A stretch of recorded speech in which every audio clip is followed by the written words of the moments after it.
أعوذ بالله من الشيطان الرجيم. بسم الله الرحمن الرحيم.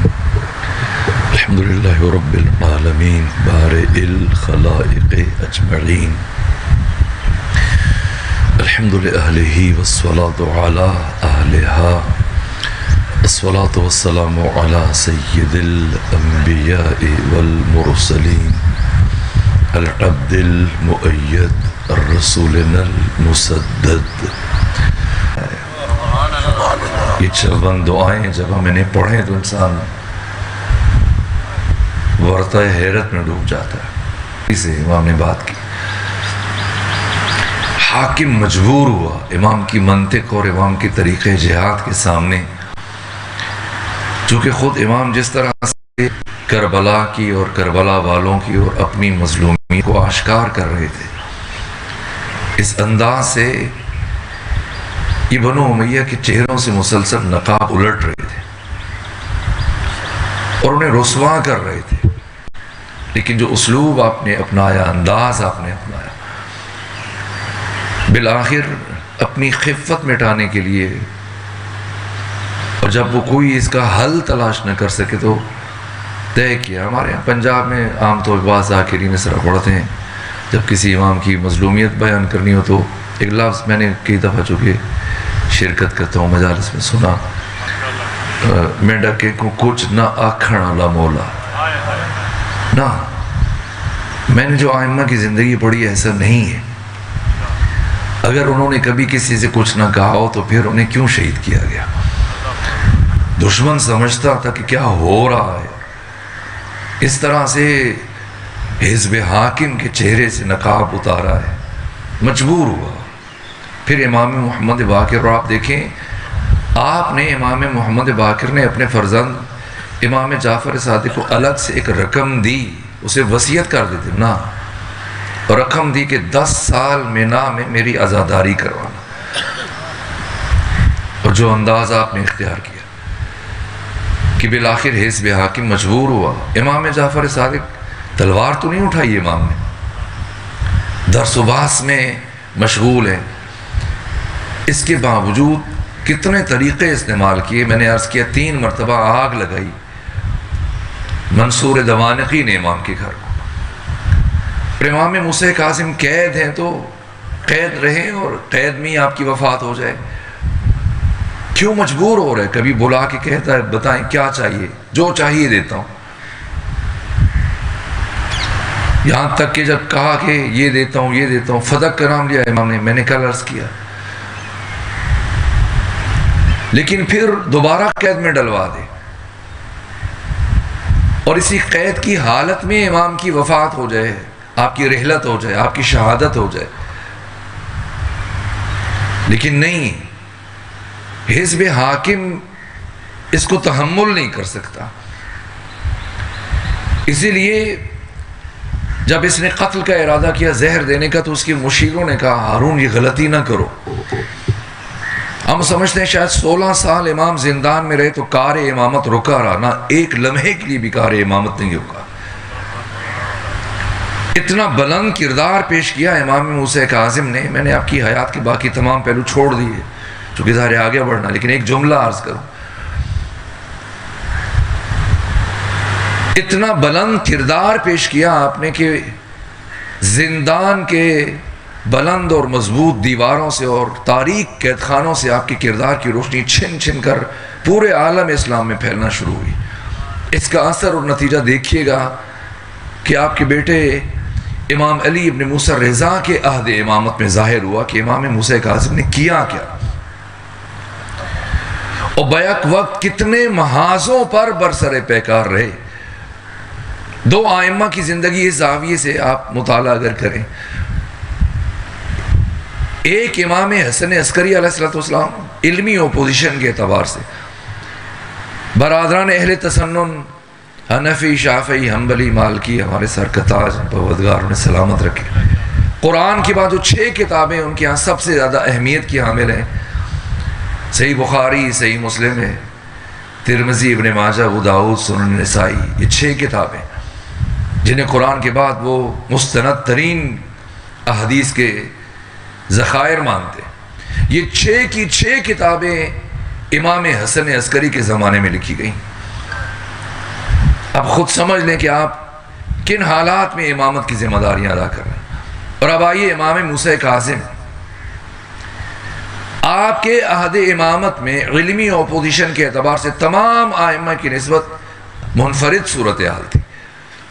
چاروں کے چاروں ائمہ فقہ، احمد ابن حنبل، مالک ابن انس، جناب شافعی، جناب نعمان بن ثابت، چاروں امام بیک وقت اکٹھے ہیں جس امام کے زمانے میں، وہ امام موسیٰ کاظم ہے. ہر ایک اپنا فتویٰ دے رہا ہے، ہر ایک حدیث بیان کر رہا ہے. اور ادھر امام موسیٰ کاظم حدیث بیان کر رہے ہیں، لیکن باقی کسی میں جرأت نہیں ہے کہ وہ اس طرح حدیث بیان کرے جس طرح امام موسیٰ کاظم حدیث بیان کرتے تھے، کہ جب بھی حدیث بیان کرتے تھے عن جدی کہہ کے حدیث بیان کرتے تھے، میرے جد نے یوں فرمایا. کوئی واسطہ نہیں، کوئی وسیلہ نہیں، کوئی سلسلہ نہیں، کوئی راویوں کے نام نہیں. نہ، یہ امتیاز، اس لیے لوگ جوک در جوک اکٹھے ہوتے ہیں. امام موسیٰ کاظم اور پیغمبر اسلام کے درمیان ظاہری طور پر دیکھ لی کتنا فاصلہ ہے. اور پھر یوں کہنا، ایک طرف یہ 4 ائمہ فقہ، دوسری طرف چاروں کے چاروں ارکان تصوف جن سے صوفیزم چلا. شقیق بلخی ہیں، معروف کرخی ہیں، حسن بصری ہیں، سفیان ثوری ہیں. حسن بصری نہیں، عبداللہ مبارک حسن بصری امام سجاد کے زمانے میں. یہ سفیان ثوری، عبداللہ مبارک، شقیق بلخی. اور یہ 4 ارکان تصوف امام کے زمانے میں اپنی طرف بلا رہے ہیں. اور تیسری جانب عباسی خلفاء نے پہلی مرتبہ باقاعدہ طور سے فلسفہ یونان کا عربی زبان میں ترجمہ کروانا شروع کیا. اور لوگ ابھی متوجہ ہو رہے ہیں، افراد پریشان ہیں. یہاں تک کہ امام کے صحابی ہیں جن کا نام ہے حشام بن حکم، آئے تو کہا کہ ہر طرف یونانی فلسفیوں کی باتیں ہو رہی ہیں. جیسے بس اوقات بعض افراد بعض مسالک میں کہا جاتا ہے کہ تم عزاداری میں شرکت نہ کرو، جلوس میں نہ جاؤ، علم کو نہ دیکھو، نکاح ٹوٹ جائے گا، مجلس میں نہ جاؤ، یہ ہو جائے گا، قدغن بٹھایا جاتا ہے. لیکن ہمیں جو ائمہ نے تعلیم دیا، حشام بن حکم پریشان ہوئے، فرزند رسول، چاروں طرف سے غوغا ہے، فلسفی افکار پیش کیے جا رہے ہیں اور کائنات کی نسبت مادہ کی طرف دی جا رہی ہے. لوگ بڑے شوق سے ان کی باتیں متوجہ ہو رہے ہیں. مسلمان، دانشور، محدث، مفتی، وہ بھی ان کی باتوں میں آ رہے ہیں. تو امام نے سورہ بارکہ زمر کی اس آیت کی تلاوت کی، فَبَشِّرْ عِبَادِيَ الَّذِينَ يَسْتَمِعُونَ الْقَوْلَ، کہ خدا فرما رہے ہیں میرے حبیب میرے ان بندوں کو بشارت دیں، خوشخبری دیں جو ہر ایک کی بات کو پوری توجہ سنتے ہیں. فَيَتَّبِعُونَ أَحْسَنَهَا، ہمارے یہاں قدغن نہیں ہے، پابندی نہیں ہے، جاؤ آپ بات کرو. حکمت اور فلسفہ میں جناب حشام بن حکم یہ شاگرد ہیں امام کے. اور پھر آپ کے جو مناظرات ہیں، ایک طرف ائمہ فقہ، ایک طرف ارکان تصوف، ایک جانب فلسفہ یونان، اور چوتھی طرف بنو عباس کے ظالم ترین حکمران. اور ان تمام طبقات کا مقابلہ کرنے اکیلے موسیٰ کاظم نے، وہ بھی قید میں رہتے ہوئے. اس سے کہتے ہیں امامت. وہ کیسے امامت فرمائی؟ مسلسل زندان کے داروغے بدل رہے ہیں. کردار دیکھ کر آپ کی عبادت، آپ کا زہد، پورا سال سوائے 2 دنوں کے آپ مسلسل حالت روزہ میں رہتے ہیں. ساری رات حق تعالیٰ کی بارگاہ میں کھڑے ہو کے عبادت کرتے ہیں. اور نماز فجر ادا کرنے کے بعد جب سر سجدے میں رکھتے ہیں تو ظہر کی اذان کے ساتھ سر اٹھاتے ہیں. اب حزب حاکم پریشان ہے کہ کیا کرے. مشیروں نے مشورہ دیا، ان حالات میں اگر تو نے موسیٰ کاظم کو قتل کیا تمہارے خلاف بغاوت اٹھے گی.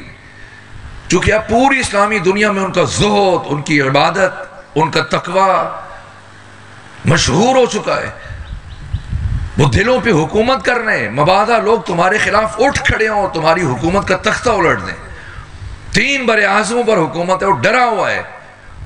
ایک قیدی کو راستے سے ہٹانا چاہتا ہے لیکن کیا کرے، سمجھ نہیں آ رہی. اب اس کے مشیر بیٹھے اور وہ مشورہ دیا کہ ایک کام ہے، اگر تم موسیٰ کاظم کو قتل کرنے سے پہلے ایک کام کرو تو تم ان کی مرکزیت اور محبوبیت کو ختم کر سکتے ہو اور انہیں درجہ اعتبار سے ساقط کر سکتے ہو اور انہیں نگاہوں سے گرا سکتے ہو، ورنہ اگر اس کے بغیر قتل کیا تو نقصان اٹھاؤ گے۔ پوچھا کیا کروں؟ کیا ایسا کام کرو کہ لوگ نگاہوں میں گر جائیں؟ تو کیا کروں؟ کہ اتنے سالوں سے وہ زندان میں، عرب کی ایک حسین خوبصورت عورت کو تلاش کرو، اسے زندان میں بھیجو اور اس سے کہو کہ انہیں ورغلائے، اور اگر وہ دام تصویر میں نہ آئیں تب بھی اس عورت کو لالچ دو، انعام دو کہ تم خود شور مچانا اور جھوٹی تہمت لگا دینا کہ یہ قیدی مجھ پر تجاوز کر رہا تھا، اور ہم پہنچ جائیں گے اور پھر اسی طرح سے یہ بات پوری اسلامی دنیا میں عام کر دیں گے۔ یہ خوش ہوا ہارون الرشید اور عرب کی حسین ترین عورت کو زندان میں بھیجا، اور ساری رات اس نے جاگ کر گزاری اپنے محل میں، مشیروں کے ساتھ، وزیروں کے ساتھ، سرداروں کے ساتھ، جرنیلوں کے ساتھ مسلسل ٹہل رہا ہے کہ ابھی زندان سے آواز آتی، ابھی زندان سے آواز آتی، لیکن وقت گزر رہا ہے، رات ڈھلنا شروع ہوئی اور اس کی بے چینی اور اضطراب میں مسلسل اضافہ ہو رہا ہے، یہاں تک کہ ہنگام سحر جب اس کی پریشانی حد سے بڑھی اور سوچا کیا ہوا کہ ابھی تک آواز نہیں آ رہی ہے، اس نے سندی بن شائق سے کہا کہ کیوں ابھی تک کوئی آواز نہیں آئی؟ کہ کیا میں اس خاتون کو بلاؤں؟ کہ نہیں، میں خود جاؤں گا، میں جا کے دیکھنا چاہتا ہوں۔ ہارون، فضل ابن سال، فضل ابن ربی، باقی افراد کے ہمراہ زندان کی طرف چلا، اور جیسے ہی زندان تک پہنچا تو کیا منظر دیکھا۔ زندان میں ایک جانب امام موسیٰ کاظم کا سر سجدے میں ہے، سبوح قدوس رب الملائکۃ والروح کی آواز بلند ہو رہی ہے، اور دوسری جانب جس خاتون کو گمراہ کرنے کے لیے بھیجا تھا اس کا سر بھی سجدے میں، اور سبوح قدوس رب الملائکۃ والروح کی آواز بلند ہو رہی۔ اس نے زندان کا دروازہ کھلوایا، غصے سے آگے بڑھا، اس خاتون کو بالوں سے پکڑا، میں تمہیں کس مقصد کے لیے بھیجا اور تم کیا کر رہی ہو؟ وہ کہنے لگی مجھے معاف کرو ہارون، میرا کوئی قصور نہیں ہے، میرا کوئی جرم نہیں ہے، تم نے جیسے کہا میں نے ویسے کیا۔ میں برابر جب زندان میں آئی عشاء کے بعد کئی گھنٹے بیٹھ کر اس قیدی کو آوازیں دیتی رہی، اپنی جانب متوجہ کرتی رہی، ملتفت کرتی رہی، لیکن یہ اس درجہ فنا فی ذات توحید تھا اور اپنی عبادت اور ذکر میں اتنا محو تھا کہ اسے یہ خیال ہی نہیں تھا کہ کوئی آواز دے رہا ہے۔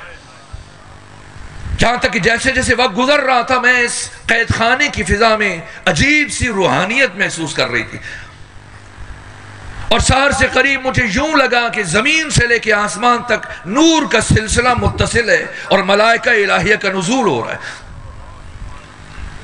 اور پھر مجھے یوں محسوس ہونے لگا کہ پوری کائنات کا ذرہ ذرہ اور اس قید خانے کا ذرہ ذرہ اس قیدی کے ساتھ ہم آواز ہو کر خدا کی تسبیح میں مصروف ہے، اور بے ساختہ لاشعوری طور پر، غیر ارادی طور پر میرا سر بھی سجدے میں چلا گیا، میری زبان سے بھی یہی ذکر جاری ہو گیا۔ سمجھنا یہ 14 کون ہے، سمجھنا ہے امام موسیٰ کاظم کون ہے، سمجھنا ہے وارثان عاشورہ کون ہے۔ انبیاء کا مقام بجائے خود، انبیاء معصوم ہیں بجائے خود، لیکن صاحب تفسیر کبیر امام فخر الدین رازی جن کی وفات 606 ہجری میں ہوئی، وہ کہتے ہیں کہ عصمت، معصوم ہونا یہ کلی متواتی نہیں، کلی مشکک ہے۔ کلی متواتی جس کے مصادیق میں وحدت پائی جائے، جیسے آپ کے ساتھ پنکھے چل رہے ہیں، جتنا جیسے یہ پنکھا ہے ویسے ہی وہ ہے، ویسے ہی وہ تیسرا ہے، ان تینوں میں کوئی فرق نہیں، کام بھی ایک جیسا کر رہے ہیں، دکھنے میں بھی ایک جیسے ہیں، عناصر ترکیبیہ بھی ایک جیسے ہیں۔ ایسا نہیں کہ یہ جب پنکھا کہوں یہ زیادہ پنکھا ہے، وہ کم پنکھا ہے، وہ بہت زیادہ پنکھا ہے، نہ ایسا نہیں ہے، مصادیق میں وحدت ہے، یہ کلی متواتی اور کلی مشکک، جیسے مثلا یہ بعض افراد نے سفید لباس پہنا ہوا ہے، اب ان کے لباس کی سفیدی زیادہ ہے، جو پیچھے بیٹھے ان کی سفیدی کم ہے، اور جو ان سے پیچھے ہیں اتفاق سے ان کے کپڑوں کی سفیدی نسبتاً ان سے بھی کم ہے۔ یہ شدت و ضعف، جہاں درجات ہوں اور شدت و ضعف پایا جائے، اسے کہا جاتا ہے کلی مشکک۔ اور فخر الدین رازی کہتے ہیں کہ عصمت، معصوم ہونا کلی متواتی نہیں، کلی مشکک ہے۔ اس کا کیا مطلب ہے؟ یعنی سب معصوم ایک جیسے نہیں ہیں۔ اگر 1,24,000 انبیاء معصوم ہیں تو ان کی عصمت میں درجات ہیں۔ آدم کی عصمت اور ہے، نوح کی عصمت اور ہے، ابراہیم کی عصمت اور ہے، محمد مصطفیٰ کی عصمت اور ہے، اور ختمی مرتبت کے علاوہ باقی تمام تر انبیاء کی عصمت میں، یہ مولانا کہتے ہیں صاحب تفسیر کبیر فخر الدین رازی، تذبذب و تشکیک کی گنجائش ہے، ان کی عصمت میں ترک اولا کی گنجائش ہے۔ انہوں نے عصمت فاطمہ زہرا سے متعلق کہا، لیکن میں اولاد فاطمہ سے متعلق بھی یہی جملہ کہہ رہا ہوں، ان 14 کی عصمت ہر طرح کے تذبذب و تشکیک و شک و ریب سے ماورا بالاتر، آپ کو ترک اولا کا دھبا بھی نظر نہیں آئے گا۔ یوسف بھی معصوم ہے، موسیٰ کاظم بھی معصوم ہے۔ جناب یوسف کے کردار کو اللہ نے قرآن میں سراہا ہے، 111 آیتیں آپ سے متعلق لکھی، بھیجی، اتاری، اور انہیں قرآن مجید کا سب سے بہترین واقعہ قرار دیا، احسن القصص کا ہے، راستہ پیدا کرتا ہے۔ یجعل لہ مخرجا، پھر فرمایا یجعل لہ فرقانا، اللہ اسے منزل فرقان پر فائز کر دیتا ہے۔ تو جب جناب یوسف نے محکم ارادہ کیا کہ میں نے زلیخا کے شر سے بچنا ہے، تو اب سارے دروازے خود بخود کھلتے چلے گئے، یہ قرآن بیان کر رہا ہے۔ اور جناب یوسف خود کو زلیخا کے شر سے بچانے میں کامیاب ہو گئے۔ یہ یوسف کے کردار کی بلندی ہے، لیکن ان کے کردار کی بلندی کی حد یہیں تک ہے کہ جناب یوسف نے خود کو بچا لیا، لیکن جو گمراہ کرنے کے لیے آئی تھی اس کی ہدایت نہ کر سکے۔ اور یہ فخر یوسف موسیٰ کاظم ہے، خود گمراہ ہونا تو ممکن نہ تھا، جو گمراہ کرنے کے لیے آئی تھی اس کا سر بھی سجدے میں ہے۔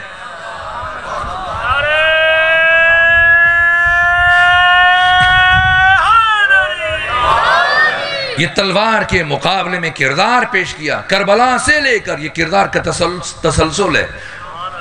ائمہ دین ایک کے بعد ایک دیا جل رہا ہے، ایک کے بعد ایک چراغ جل رہا ہے۔ اب حزب حاکم مجبور ہوا، اب کوئی راستہ نہیں بچا، اس لیے شہید کروایا، دلوں پہ حکومت کی امام موسیٰ کاظم نے۔ کوئی نہ سمجھے کہ شاید ان 16 سالوں میں کار امامت معطل رہا، نہ، ان 16 سالوں میں وہ کچھ کیا کہ ہارون کی حکومت اتنی کمزور ہو گئی کہ بعد میں اسی کا بیٹا مامون الرشید مجبور ہوا کہ خود امام علی ابن موسیٰ رضا کو خلافت کی پیشکش کرے۔ تشیع قوت بن چکی ہے اسلامی دنیا میں، تشیع اس سطح پہ پہنچ چکی ہے جسے اب نظر انداز نہیں کیا جا سکتا۔ کہاں سے بات شروع ہوئی؟ امام علی زین العابدین، جن کے پاس ایک لمحے کے لیے کوئی فرد کھڑا نہیں ہو سکتا تھا کہ مدینے کا گورنر بلا کر تفتیش کرے گا، اور بڑھتے بڑھتے اس سلسلہ کے بعد میں پھر آپ کے فرزند امام محمد باقر نے 6 شاگرد تیار کیے، اور ان 6 شاگردوں سے متعلق امام ششم نے فرمایا کہ اگر یہ 6 شاگرد نہ ہوتے میرے بابا کے تو آثار نبوت محو ہو جاتے۔ انہی 6 کو بنیاد قرار دے کر سلسلہ درس بڑھایا، اور وہ یونیورسٹی بنائی کہ 4000 تک تعداد پہنچی، اور ان 4000 جیسے پہلے امام علی زین العابدین نے غلام تربیت کی اور انہیں دنیا میں پھیلایا شاگرد بنا کر، کربلا کا پیغام منتشر کیا، ایسے ہی امام صادق نے اب شاگرد تربیت کی، اور امام موسیٰ کاظم نے اپنے بابا امام جعفر صادق کی شاگردوں کو مزید اس عروج پر پہنچایا کہ ہر ایک اپنے زمانے کا ایسا فقیہ تھا کہ جب لوگ امام موسیٰ کاظم سے رجوع کرتے تھے، کہیں سے کچھ پوچھنے کے لیے آ جاتا، مسئلہ پوچھنے کے لیے رہنا، فرماتے نہ، میرے پاس آئے ہو، بیٹھو، تم مجھ سے مل لیے لیکن مسئلہ مجھ سے نہ پوچھنا، میں نے تمہارے شہر میں جس فرد کو بھیجا ہوا ہے اس سے پوچھنا، اور جو کہے اسے میری بات سمجھ کے قبول کرنا۔ یہ نظام قائم کیا۔ یہ بات نہیں ہے کہ میں ڈکے کو کچھ نہ کھڑا لا مولا، ایسی بات نہیں ہے. ائمہ دین نے اموی اور عباسی حکمرانوں کے مقابلے میں ایک متوازی نظام حکومت قائم کر کے دکھایا ہے، دین کی ثقافت پیش کی ہے، ایک تربیتی نظام، علمی نظام. اس طرح سے فرق یہ تھا کہ وہ تخت پر بیٹھے تھے، ان کے پاس فوجیں تھی، درہم و دینار تھے، یہ خاک پر بیٹھ کر لوگوں کے دلوں پر حکومت کر رہے تھے. میں نے کل عرض کیا 23 سال حکومت کی ہارون الرشید نے، اور 193 ہجری تک، اور 183 ہجری میں اس نے امام موسیٰ کاظم کو شہید کیا، اور 183 ہجری سے اب امام علی ابن موسیٰ الرضا کی امامت کا آغاز ہوا. واقع عجیب وقت نہیں ہے کہ میں حضرت امام علی ابن موسیٰ الرضا کی شخصیت کی کچھ پہلو عرض کر سکوں. 55 سالہ حیات طیبہ، 35 سال نائب امام کی حیثیت سے گزارے. یہ باتیں اہم ہیں.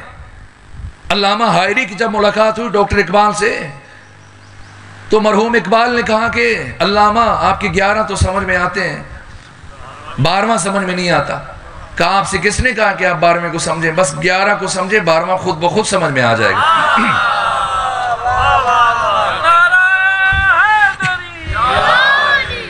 اگر آج کا جوان امام زمانہ کی معرفت چاہتا ہے تو وہ صرف قصے کہانیوں سے اور خیالی باتوں سے نہ، علمی بنیادیں پہلے ان 2.5 پڑے گا. علی سے لے کر امام عسکری تک ان 11 کی سیرت کو سمجھیں گے تو پتہ چلے گا.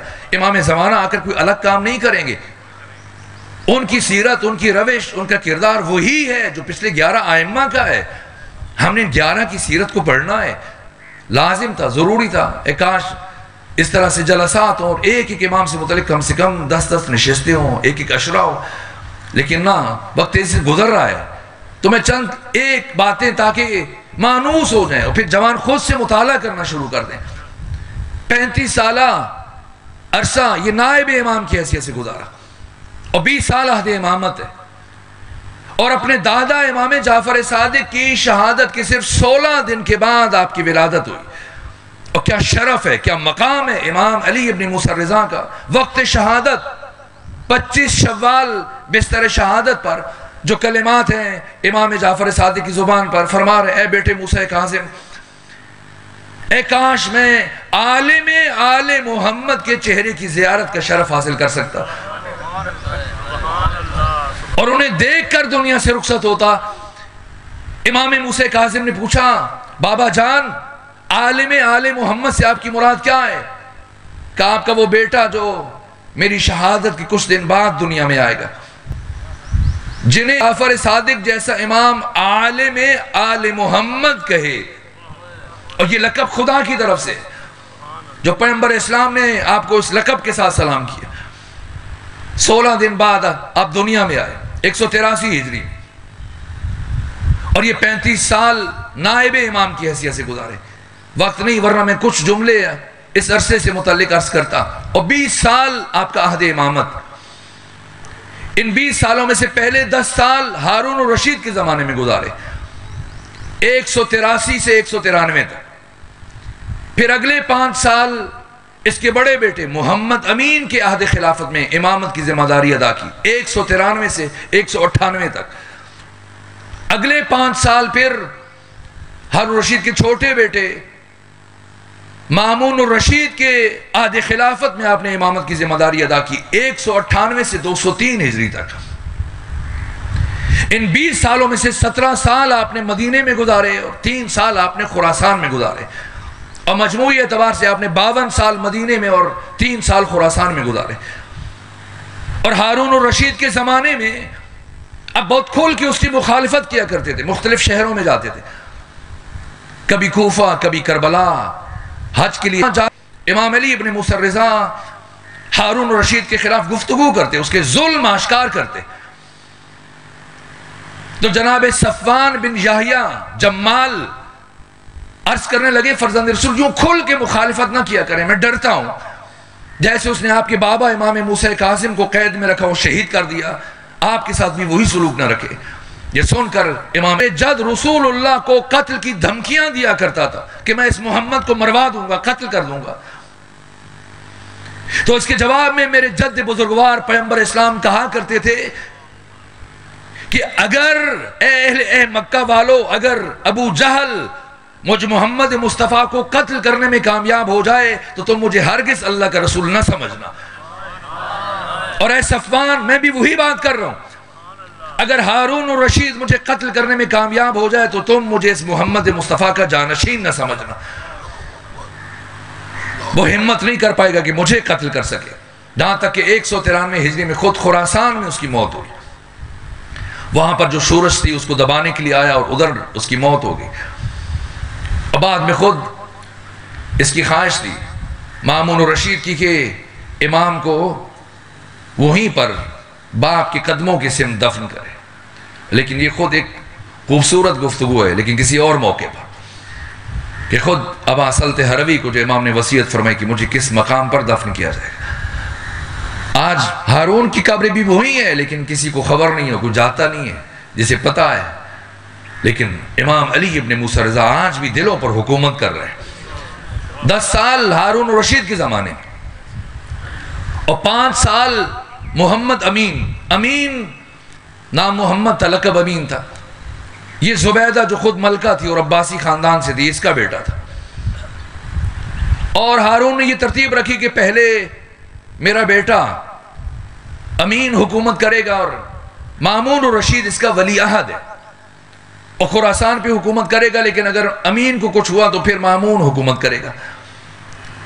لیکن 18 دن گزرنے کے بعد امین نے مامون الرشید کو، چھوٹے بھائی کو، ولایت عہدی سے ہٹایا اور اپنے بیٹے موسیٰ کو نامزد کر دیا، اور دونوں بھائیوں میں خانہ جنگی شروع ہوئی۔ باپ ایک طرح کے، ماں میں فرق تھا۔ یہ زبیدہ کا بیٹا تھا، وہ مراجل کا بیٹا تھا۔ مراجل ایک بد شکل کنیز تھی۔ زبیدہ اور ہارون رشید شطرنج کھیل رہے تھے اور وہ کوئی پانی وغیرہ کچھ چیز لے کے آئی مراجل، تو زبیدہ نے اسے ہنستے ہوئے کہا کہ اگر تم نے شکست کھائی میرے ہاتھوں تو پھر تمہیں اس سے قربت اختیار کرنی پڑے گی، اور وہ ہار گیا۔ اس کے نتیجے میں پھر راجل کنیز تھی، بد شکل، اس کی طرف دیکھا نہیں جاتا تھا، اس سے بیٹا پیدا ہو جس کا نام مامون الرشید ہے۔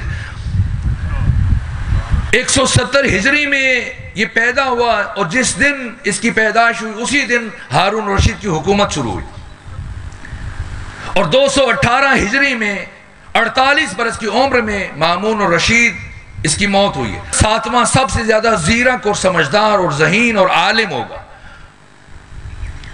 اور علامہ جلال الدین سیوطی متوفہ 911 ہجری، انہوں نے یہ جملے لکھے ہیں مامون الرشید سے متعلق، کہا کہ تمام اموی اور عباسی خلفاء میں سب سے زیادہ زیرک، ذہین، سمجھدار، معاملہ فہم، عالم، دانشور، فقیہ، فیلسوف مامون الرشید۔ اور ابن ندیم نے اپنی فہرست میں کہا کہ فقہ اور کلام میں کوئی اس کا ہم پلہ نہیں تھا، اس نے بہت محنت کی، سیکھا، علماء کی صحبت میں رہا، یہاں تک کہ ابن خلدون نے اس سے متعلق لکھا کہ فکان من کبار الفقہاء، مامون الرشید اپنے زمانے کا بہت بڑا فقیہ تھا۔ جی میں اس کی تعریف میں جملے نہیں کہہ رہا، یہ بتانے کے لیے کہ امام علی ابن موسیٰ رضا کس شخص کے مقابلے میں آئے جو اپنے زمانے کا سب سے بڑا سیاست مدار اور زیرک اور سمجھدار شخص سمجھا جاتا تھا۔ 200 ہجری میں جب اس نے امام کو بلایا، یہ سوچ کر کے کہ میں ایسی چال چلوں گا کہ مجھے کامیابی ہوگی، اور تشیع اور علوی جو اتنی بڑی قوت بن چکے ہیں اسلامی دنیا میں، جنہیں نظر انداز کرنا ممکن نہیں رہا۔ پہلے 2 سال تو یہ اپنی حکومت مضبوط کرنے میں لگا رہا، اس سے پہلے 5 سال دونوں بھائیوں میں جنگ رہی ہے۔ 198 ہجری میں بھائی کو اس نے مار دیا، قتل کیا، پھر 2 سال حکومت کو مستحکم کیا، اور اب متوجہ ہوا، ہر طرف سے خبریں آنا شروع ہوئی کہ ہر طرف لوگوں کے دلوں میں جو محبت پائی جاتی ہے علی ابن موسیٰ رضا کے متعلق، ممکن ہے کہ اگر یہ لوگ اٹھ کھڑے ہوں تو ہم نے بھائی کا مقابلہ کر لیا، لیکن علی ابن موسیٰ رضا کے پیروکاروں کا مقابلہ نہیں کر پاؤ گے۔ یہ گھبرایا، ڈرا، محبت کی وجہ سے اس نے امام کو ولی عہد نہیں بنایا، مجبور ہو کر کہ کہیں مقابلے میں نہ آ جائے، اور مقابلے کی صورت میں سے یقینی شکست نظر آ رہی تھی، تو ہم نوا بنانے کے لیے پہلے اس نے کہا کہ آپ خلافت قبول کیجئے۔ امام نے فرمایا اگر اللہ نے تمہیں یہ منصب عطا کیا ہے تو تمہیں حق نہیں کہ تم کسی اور کو دو، اور اگر اللہ نے تمہیں یہ منصب نہیں دیا تو جو چیز تمہاری ہے ہی نہیں تم دوسروں کو کیسے دے سکتے ہو؟ کہا اچھا پھر ولایت عہدی قبول کر لیں۔ امام نے اس سے بھی عذر خواہی کی، اور جب اس نے اصرار کیا اور حد سے زیادہ اصرار کیا کہ مجھے مجبور نہ کریں کہ میں پھر تلوار اٹھاؤں، امام نے کہا ایک شرط پر ولایت عہدی قبول کروں گا کہ عزل و نصب میں میری کوئی شمولیت نہیں ہوگی، کسی گورنر کو عہدے سے ہٹانا ہے، کسی نئے کو رکھنا ہے، کسی کو بھرتی کرنا ہے، نہ کسی حکومتی مسئلے میں میری مداخلت ہوگی۔ بس جب تمہیں کوئی رہنمائی اور رائے چاہیے ہوگی تو میں تمہاری رہنمائی کر دیا کروں گا۔ وہی کام جو امیر المومنین نے کیا ہے 25 سالوں میں۔ وقت میں فرق ہے لیکن کردار میں اور سیرت میں کوئی تبدیلی نہیں آئی ہے۔ یہاں تک کہ اب میں کیسے عرض کروں، یہ دیکھنے میں 14 ہیں، بظاہر 14 ہیں، بباطن ایک ہیں۔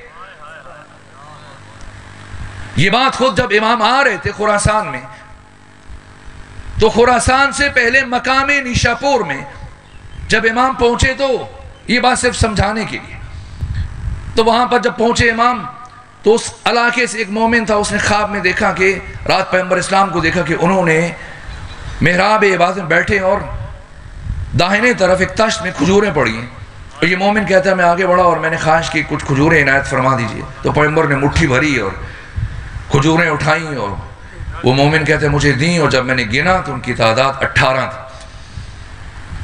تو یہ خواب دیکھا رات میں، اور صبح جب پتہ چلا کہ فرزند رسول یہاں سے گزر کے جائیں گے آگے خراسان، تو سوچا جب کل ملاقات ہوگی تو یہ خواب ان سے پوچھوں گا، ان سے بہتر کون بتا سکتا ہے۔ لیکن کہتے ہیں جب میں خواب پوچھنے کے لیے گیا تو دیکھا کہ اسی طرح سے امام محراب عبادت میں بیٹھے، ان کے داہنے جانب کھجوروں کا تشت پڑا ہے۔ تو سوچا تعبیر پوچھنے کے بجائے ان سے کہتا ہوں کہ مجھے کھجوریں دیں گے نہیں دیں گے، دی تو کتنی دیں گے۔ آج لوگ ہر ایک کو ولی مان لیتے ہیں، مجھے آپ اہل لاہور کا نہیں پتا، لیکن میں پنجاب بھر میں جب جاتا ہوں تو کوئی معیار ولایت نہیں رہا ہے۔ ہمارے ہاں ایک صاحب ہیں وہ رضائی سردیوں میں گرمیوں میں اوڑھ کے رکھتے تھے، لوگ ان کو بھی ولی کہتے تھے۔ ایک صاحب وہ کپڑے نہیں پہنتے تھے، انہیں بھی ولی کہتے تھے۔ ایک صاحب وہ نالی سے پانی پیتے تھے، انہیں بھی ولی کہتے تھے۔ یہ معیار ولایت کو جو دنیا نے اتنا گرایا، عوام کی بات چھوڑیے، خواص میں چلے جائیں۔ بر صغیر پاک و ہند کا ایک بادشاہ گزرا ہے، ویسے توحید کے بارے میں تو وہ خاص عقیدہ نہیں تھا، لیکن جب اسے پتہ چلتا کہ کہیں کوئی اس طرح سے عارف ہے، کوئی ولی ہے، تو وہ پہنچ جاتے تھے۔ تو ایک مرتبہ اطلاع دی گئی کہ جناب ایک بہت بڑے ولی اللہ ہیں، یہ تاریخ ہندوستان میں پڑ گیا، شہنشاہ اکبر، اور گیا، اور جب سنا کہ بہت صاحب کرامات شخصیت ہے، پہنچ گیا۔ جب پہنچا تو انہیں پتہ تھا کہ صاحب آ رہے ہیں، تو پہلے سے وہ جائے نماز بچھا کے نماز میں مصروف ہو گئے، اور جب نماز میں مصروف ہوئے اور اسی اسنا میں لا کے بٹھایا گیا، ان کے مریدوں نے بٹھایا، اب ان کی نماز ختم نہیں ہو رہی ہے، 2 گھنٹے گزر رہے ہیں، برابر نماز پڑھے جا رہے ہیں، وہ متاثر ہو رہے ہیں کہ اتنی لمبی نماز، اور نماز پڑھتے پڑھتے اچانک وہ جو پیر صاحب تھے، جو ولی اللہ تھے، ان نماز کے دوران ہوش ہوش ہوش کہنا شروع کیا۔ یہ محو حیرت ہے بادشاہ اکبر کی، یہ کیا کر رہے ہیں؟ اب نماز ختم کی، آگے بڑھے، جھک کے سلام کیا، ہاتھ چومے، کہا قبلہ یہ مجھے سمجھ نہیں آیا، آپ کی نماز میں جو ہوش ہوش ہوش کر رہے تھے، میں سوچ رہا ہوں یہ کیا تھا۔ کہ تم نے سوال کیا تو میں تمہیں بتا دیتا ہوں، ورنہ اولیاء خدا اپنے راز کسی کو بتاتے نہیں۔ تو میں جب نماز پڑھ رہا تھا تو میں عالم استغراق میں چلا گیا، اور جب میں عالم استغراق میں گیا تو میں نے دیکھا کہ خانہ کعبہ کے اندر ایک کتا گھسا چلا جا رہا ہے۔ تو اس کتے کو باہر نکالنے کے لیے پھر میں نے آواز دی تو پھر وہ واپس مڑ گیا، چلا گیا۔ تو اور متاثر ہوا، بادشاہ یہ کتنا پہنچا ہوا ہے کہ کھڑا یہاں ہندوستان میں اور کعبے سے کتے کو نکال رہا ہے۔ لیکن وزیر با تدبیر ہوشیار تھا، وہ سمجھ گیا کہ یہ کیا چال چلی جا رہی ہے۔ تو اب اگر کہے تو بادشاہ ڈانٹ دے کہ تم ان کی ولایت کو نہیں مانتے اور انکار کرتے ہو، تم ضعیف العقیدہ ہو، اس لیے یہ بات نہیں کی۔ کہا کہ اگر بادشاہ سے کہ ان سے آپ خواہش کریں، درخواست کریں اگر یہ دارالحکومت میں آ جائیں، دارالخلافہ میں، دارالسلطنت میں آ کر اگر ہم جو ذمہ دار ہیں حکومت کے افراد اکابرین تو آ کر ہمارے ساتھ ایک کھانا کھا لیں، پوری مملکت میں خیر و برکت ہوگی اور یہ دعا کریں گے کچھ ہماری رہنمائی ہو جائے گی۔ تو بادشاہ کو یہ بات اچھی لگی اور اس نے سے کہا کہ اگر آپ یہ قبول کر لیں دعوت، ہمارے وزیر یہ چاہ رہے ہیں آپ سے۔ انہوں نے کہا مجھے قبول ہے، میں آ جاؤں گا۔ اب وقت معین ہوا اور وہ پہنچے، اور جب پہنچے تو اب ان کے اعزاز میں کھانا لگا۔ وزیر ہیں، مشیر ہیں، سردار ہیں، مختلف اکابرین ہیں، خواص سب جمع ہیں، دسترخوان لگے ہوئے ہیں، اور اس وزیر با تدبیر نے سب کے سامنے باقی کھانے کے علاوہ ایک پلاؤ کی وہ پلیٹ ہر ایک کے سامنے الگ الگ رکھی اور اس کے اوپر مور کی ایک ایک ران رکھ دی ہر پلیٹ کے اوپر۔ یہ اس کی ایک تدبیر تھی۔ لیکن جو صاحب تھے یہ بطور خاص جن کو بلایا گیا تھا، ان کے پلیٹ کے اوپر وہ کوئی ران وغیرہ موجود نہیں تھی۔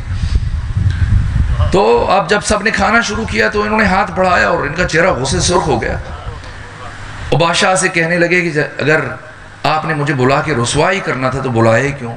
پوچھا کیا ہوا؟ کہا مجھے گوشت کھانے کا ایسا کوئی خاص شوق نہیں ہے، لیکن کم سے کم اخلاق کا تقاضا تھا اور مہمان نوازی کا تقاضا تھا کہ آپ میری پلیٹ میں رکھ دیتے، میں کھاؤں یا نہ کھاؤں۔ ہر ایک کی پلیٹ میں دیکھ لیں سامنے گوشت رکھا ہے، ان کی پلیٹوں میں ران پڑی ہے، میری پلیٹ میں آپ نے نہیں رکھی ہے۔ بادشاہ نے بھی دیکھا، اسے غصہ اور ڈانٹ کے وزیر سے کہا کہ جس شخصیت کے احترام میں اور اعزاز میں ہم نے سب کو بلایا ہے کھانے پہ، ان کے لیے تو آپ نے اہتمام کیا اور خود وہ شخصیت ان کی ظرف میں آپ نے خیال نہیں رکھا اور آپ نے گوشت نہیں رکھا۔ تو وزیر با تدبیر نے کہا کہ کس نے کہا نہیں رکھا؟ آپ ان سے کہیں ذرا اس چاولوں کو کھسکائیں، دائیں بائیں کریں، ہٹائیں ان کو۔ اور جب ہٹایا تو نیچے سے مرغے کی ران برآمد ہوگی۔ جب ران برآمد ہوگی تو آپ خود سوچیں کہ اس شخص کی کیفیت کیا ہوگی۔ پشیمان ہوا سخت، تو وزیر نے سوال کیا کہ اے بادشاہ سلامت، مجھے یہ پوچھ کے بتا دیں ان سے کہ جس شخص کو اپنے سامنے پڑی ہوئی پلیٹ میں مرغ کی ران نظر نہیں آ رہی ہے، اسے کعبے میں کتا کہاں سے نظر آ گیا؟ یہ معیار ولایت نہیں ہے۔ معیار ولایت کیا ہے؟ جیسے ہی وہ مومن گیا اور سوچا کہ خواب کی تعبیر پوچھنے کے بجائے خود امام سے کھجوریں طلب کرتا ہوں۔ امامت کسے کہا جاتا ہے اور امام کون ہوتا ہے؟ امامت کے دو رکن ہیں، ایک ولایت، دوسرے ہدایت۔ نہ غیر ولی امام ہو سکتا ہے، نہ غیر ہادی امام ہو سکتا ہے۔ ولایت کا تعلق خدا سے، ہدایت کا تعلق بشر سے۔ اب محراب عبادت میں بیٹھے اور آگے بڑھ کے اس مومن نے کہا کہ کچھ کھجوریں عنایت فرما دیجئے۔ حضرت نے مٹھی بھری اور وہ مٹھی اس کی طرف بڑھائی، اور جب اس نے کھجوروں کو گنا تو تعداد 18 تھی۔ اب مومن بھی تو مومن ہوتے ہیں، تو آگے سے اس مومن نے کہا کہ فرزند رسول کچھ اور عنایت فرما دیجئے۔ تو حضرت مسکرائے، فرمایا اگر رات خواب میں میرے جد نے اس سے زیادہ دی ہوتی تو میں بھی اس سے زیادہ دے دیتا۔ یہ وحدت کردار ہے، یہ وحدت کردار ہے۔ بظاہر 12 ہیں لیکن سیرت ایک ہے، کردار ایک ہے۔ اس لیے عرض کر رہا ہوں 12واں کیا کرے گا؟ 12واں وہی کرے گا جو پچھلے 11 نے کیا ہے۔ اگر کوئی 12ویں کو پہچاننا چاہتا ہے پہلے 11 کی سیرت کو سمجھے، پڑھے، ان کی زندگیوں میں تدبر کرے، تعقل کرے، تفکر کرے، نتائج لے۔ ان کے کردار کو مختلف زمانوں میں ہے، 250 سالوں پر محیط ہے یہ ائمہ کی زندگی۔ کن کن مگر مچھوں کے جبڑوں سے دین کو نکال کر ہم تک پہنچایا، آسان تھا؟ یہ مامون الرشید۔ میں شرمندہ ہوں، وقت ختم ہو رہا ہے، اس بات کو میں کل آپ کی خدمت میں عرض کروں گا۔ یہاں سے کل آپ بات آگے بڑھائیں گے۔ امام کا علم، امام کا زہد، امام کی عبادت، امام کی فقراء پروری، امام کی عزاداریاں۔ صرف علم سے متعلق اگر میں عرض کروں اور عبادت سے متعلق عرض کروں کہ علماء اہل تسنن کی کتابوں میں یہ جملے میں نے پڑھے ہیں امام علی ابن موسیٰ رضا کے لیے، کان کلامہ کلہ وجوابہ وتمثلہ انتزاعات من القرآن۔ 55 سالوں میں جب بھی علی ابن موسیٰ رضا گفتگو کرتے تھے، جب بھی لبھائے مبارک کو جنبش دیتے تھے یا قرآن پڑھتے تھے، جب کوئی بات کرتے تھے تو قرآن کی آیتیں پڑھتے تھے، قرآن سے گفتگو کرتے تھے، اور کسی کی بات کا جواب دیتے تھے پھر قرآن پڑھتے تھے، اور اگر گفتگو میں مثال لے کے آتے تھے وہ بھی قرآن سے لے کر آتے تھے۔ یہاں تک کہ ساری زندگی میں، یہ اہل سنت علماء کی کتابوں میں پڑھا، ہماری کتابیں چھلک رہی، ساری زندگی میں امام کا معمول رہا ہر 3 دن میں 1 مرتبہ قرآن مجید کی تلاوت مکمل کرتے تھے، اور کبھی ایسے نہیں ہو کہ 3 دن گزر جائیں قرآن کی تلاوت مکمل نہ کی۔ اور ابا سلط ہروی کہتے کہ آپ ہر وقت قرآن پڑھتے ہیں، فرمایا میں اس سے جلد بھی قرآن کی تلاوت مکمل کر سکتا ہوں، لیکن چونکہ حکم خدا ہے کہ تدبر کرو، تعقل کرو، تفکر کرو، اس لیے میں رک رک کر ٹھہر ٹھہر کر قرآن پڑھتا ہوں۔ حتیٰ یہ سفر جو سپاہی بھیجے تھے وہ حیران تھے، سارے سفر میں مدینے سے لے کر خراسان تک، اس سارے سفر میں بھی امام کا یہی معمول رہا، یہاں تک کہ دیبل خزائی، جس طرح سے وقت نہیں ہے کہ امام جعفر صادق علیہ السلام نے کس طرح سے اپنے جد کی عزاداری کو احیاء کیا، امام موسیٰ کاظم نے، اور پہلی مرتبہ امام علی ابن موسیٰ رضا کو موقع ملا۔ باقی آئمہ کی نسبت امام علی ابن موسیٰ رضا کی جو سیرت ہے اس میں انفرادیت ہے کہ باقی آئمہ کا سلسلہ ہدایت عوام تک رہا ہے، کبھی کبھی خواص سے کوئی ملاقات ہو جاتی ہے، لیکن یہ پہلو اہم ہے، اس لیے میں کل یہ چند باتیں عرض کر دوں گا۔ امام علی ابن موسیٰ رضا وہ امام ہے کہ جو مسلسل 3 سال خواص کے درمیان رہے، تمام جرنیل ہر روز آ کے ملاقات کر رہے ہیں، سپہ سالار ملتے ہیں، بنو عباس کے سردار ملتے ہیں، مشیر ملتے ہیں، وزیر ملتے ہیں، دوسرے ملکوں کے سفیر آتے ہیں، اور عالمی سطح پر جس طرح سے آپ کا پیغام پہنچا ہے۔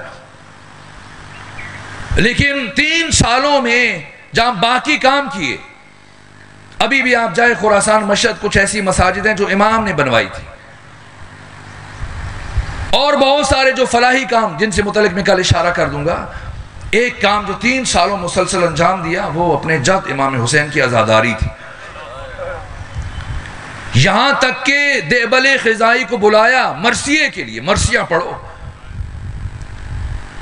میرے جد حسین کی شہادت پڑھو، کربلا والوں کے مصائب بیان کرو، اور بعد میں 10,000 درہم عطا کرنے کے علاوہ ایک پیرہن دیا ہے، کہا یہ ہدیہ ہے تمہیں جو ذکر تم نے کیا، اور اس پیرہن کا بہت خیال رکھنا۔ اہل سنت علماء نے بھی اپنی کتابوں میں جملے تحریر کیے، کہا دیبل خزائی اس پیرہن کا بہت خیال رکھنا، میں نے اس پیرہن کو پہن کر اس حالت میں 1 ملین رکعت ادا کی ہے، 10 لاکھ رکعت نماز پڑھی ہے، اور اس پیرہن کو پہنے ہوئے میں نے 1000 مرتبہ قرآن مجید کی تلاوت مکمل کی ہے۔ ان 3 سالوں میں کس طرح سے اپنے جد کی عزاداری کو عام کیا، صفِ عزا بچھاتے تھے، ایام محرم میں جو آپ کی کیفیت تھی۔ میرے عزیزو، ائمہ نے بھی کربلا کو ابدی بنایا اور اس پیغام کو فرد امت اور فرد بشر تک پہنچانے کے لیے کردار ادا کیا، لیکن وہ اپنی نہضت اور کوشش میں کامیاب نہ ہو سکتے اگر امام حسین 2 کام انجام نہ دیتے،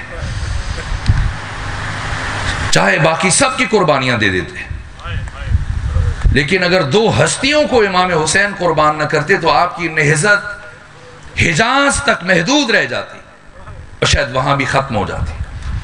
وہ 2 کام جن کی وجہ سے امام حسین کی نہضت اور تحریک حجاز اور عرب سے نکل کر پوری دنیا میں پھیلی ہے، اور آج صبح کے اس مرحلے میں مشکل وقت میں آپ زمین پر بیٹھے ہوئے ذکر حسین کر رہے ہیں۔ وہ کون سے 2 عامل ہیں جنہوں نے کربلا کو سرمدی بنانے میں، لازوال بنانے میں کردار ادا کیا؟ وہ 2 شخصیتیں ہیں جنہوں نے امام حسین کی مظلومیت پر مہر تصدیق ثبت کر دی، اب کوئی جنگ نہیں کہے گا۔ ایک ہستی کا نام ہے جناب سکینہ، اور دوسری ہستی کا نام ہے جناب علی اصغر۔ باقی جتنے شہید ہیں ان کی زندگیوں میں سال کا لفظ آئے گا، وہ اتنے سال کے تھے، اتنے سال کے تھے، اتنے برس کے تھے۔ یہ کربلا کا وہ شہید ہے جس کی زندگی سال اور برس کا لفظ نظر نہیں آئے گا،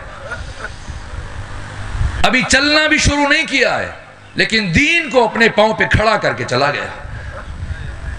جہاں میں آ کے وہ بن چلے چلا بھی گیا، زمانہ ترس گیا اصغر کے نقش پا کے لیے۔ کیا کیا جناب علی اصغر نے؟ امام حسین کی مظلومیت پر مہر تصدیق ثبت کر دی۔ ظاہری عمر 6 ماہ ہے لیکن حسین کی روحانیت کے وارث ہیں۔ جب روز عاشور میدان کربلا میں ایک مرحلے میں اتمام حجت کے لیے امام حسین نے صدائے استغاثہ بلند کی، کسی ایک کی طرف سے اجابت نہیں ہوئی، لیکن خیام حسین سے گریے کی آوازیں بلند ہوئی۔ امام گھوڑے پر سوار ہوئے، ایڑ لگائی، در خیام پہ آئے، بہن کو بلایا، اے بہن زینب میں نے منع کیا تھا میری زندگی میں گریہ نہ کرنا، دشمن خوش ہوگا۔ ثانی زارا نے عرض کیا بھیا عجیب کیفیت ہے، عجیب قیامت کا منظر ہے، اگر آپ دیکھیں گے تو آپ سے بھی برداشت نہیں ہو پائے گا۔ کہ بہن زینب کیا ہوا؟ کہ بھیا حسین جب سے آپ نے صدائے استغاثہ بلند کی ہے علی اصغر نے جھولے میں تڑپنا شروع کیا، اور اتنا تڑپے کہ بالآخر خود کو جھولے سے نیچے گرا دیا، اور جو بھی اٹھاتا ہے علی اصغر خاموش نہیں ہو رہے۔ کیا خوب کہا ایک شاعر نے کہ کوئی سمجھا نہ وہاں سید ابرار کی بات، اور ایک سپاہی نے سنی فوج کے سالار کی بات، اور گر کے جھولے سے علی اصغر نے کیا ہے ثابت صرف دلدار سمجھ سکتا ہے دلدار کی بات۔ جیسی ثانی زارا نے بتایا امام حسین نے فرمایا میں سمجھ گیا، میرا بچہ علی اصغر میرے سپورٹ کرے۔ علی اصغر کو اٹھایا اور میدان کی طرف بڑھنے لگے، یا اس شہید کی ماں آگے بڑھی جناب ام رباب جس بی بی کی نسل ختم ہو گئی، آگے بڑھ کے کہتی ہیں آقا حسین کچھ لمحوں کے لیے میرا بیٹا علی اصغر میرے سپرد کر دیجئے۔ امام حسین نے علی اصغر کو بڑھایا، جناب ام رباب نے اٹھایا اور اپنے خیمے کی طرف چل پڑی۔ باقی بیویوں نے سمجھا شاید ماں ہے، رخصت کرنا مشکل ہے، کچھ دیر پیار کرنا چاہ رہی ہیں، لیکن یہ کربلا کی ماں ہے۔ اپنے خیمے میں لے کے آئیں، جناب علی اصغر کا لباس تبدیل کیا۔ یہ لباس کیوں تبدیل کر رہی ہیں؟ یہ کیا ہونے جا رہا ہے؟ آج بعض افراد پڑھنے والے پڑھ دیتے ہیں کہ ایسے بچے پر تیر چلایا جسے یہ بھی نہیں پتا تھا تیر کھا کے ہنسنا چاہیے، مسکرانا چاہیے۔ یہ کیا بات ہوئی؟ چھوٹا سا بچہ، ہمارا بچہ ایک کانٹا بھی چوبے تو وہ رو پڑے گا، تیر کھا کے کون سا بچہ ہنستا ہے؟ کیوں ہنسے؟ اس تبسم کا راز کیا ہے؟ کون سمجھے؟ پہلے سمجھنا ہوگا کہ اس شہید کی ماں کا مقام کیا ہے۔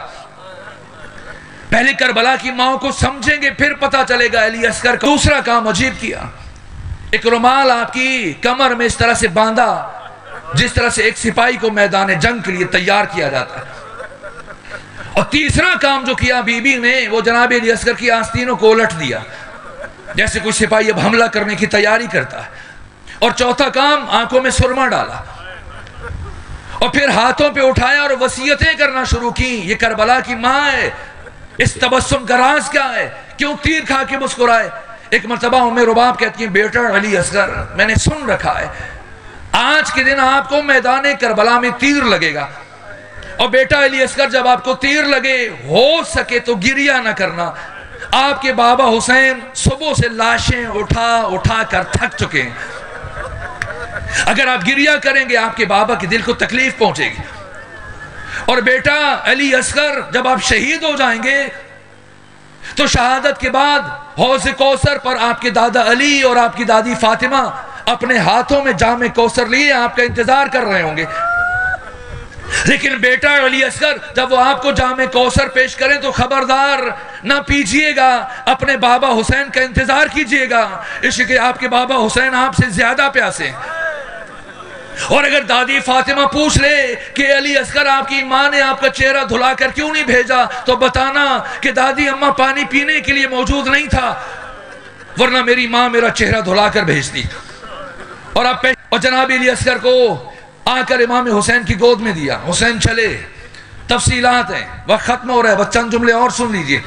مقتل میں آئے، میں نے نہیں پڑھا کسی کتاب میں کہ خود امام حسین نے اپنی زبان سے جناب علی اصغر کے لیے پانی مانگا۔